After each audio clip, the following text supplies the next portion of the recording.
माया र प्रेममा फेरि फरक छ कि छैन? माया र प्रेममा फरक भनेको अब कस्तो हुन्छ माया भनेको अलिकति डिफ्रेन्ट तरिकाले हुन्छ। माया भनेको अलिक भ्रम हो, जालो हो पनि भनिन्छ कि मान्छेहरूले, ओहो! होइन? त्यो किसिमको माया भनेको अलि अर्कै डाइमेन्सन जान्छ, त्यतातिर हामी नजाउँ होइन? हामी यो लभ सम्बन्धी नै हुँ, कुराहरू हौँ। जस्तै अङ्ग्रेजीमा मायाको एउटा मात्रै शब्द छ लभ, हुँ। तर संस्कृतमा त्यो लगभग 95-96 वटा शब्दहरू छन् क्या।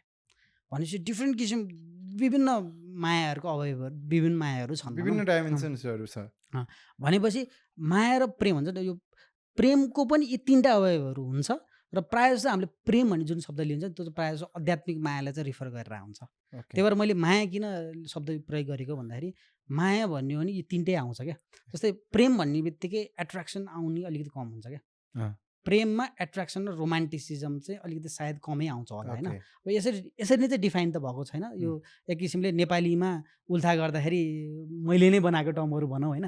कतिको अरू समझ हामीले यो बहस गर्ने पनि विषय नै छ। हुँ। किनभने मायाको विषय मैले चाहिँ किन किताब लेख्नु पऱ्यो भन्दाखेरि हामीले यसो बहस गरौँ। यसलाई चाहिँ अब नेपालमा पनि खासरी भन्यो भने विदेशमा पनि यो खासै रिसर्च त अलिअलि भएको छ। हुँ। तर बहस भएको विषय उता पनि छैन क्या, पश्चिमातिर पनि। अनि कमसेकम नेपालमा मैले यो एउटा फरवर्ड ल्याएँ, एउटा हाइपोथेसिस ल्याएँ। हुँ। हामीहरू अध्ययन गरौँ, एकअर्कासँग विमर्शहरू गरौँ। त्यसपछि हामीले आफ्नो एउटा धरातलहरू बनाउन सकिन्छ भन्ने नै हो कि मेरो प्रयास चाहिँ त्यही हो।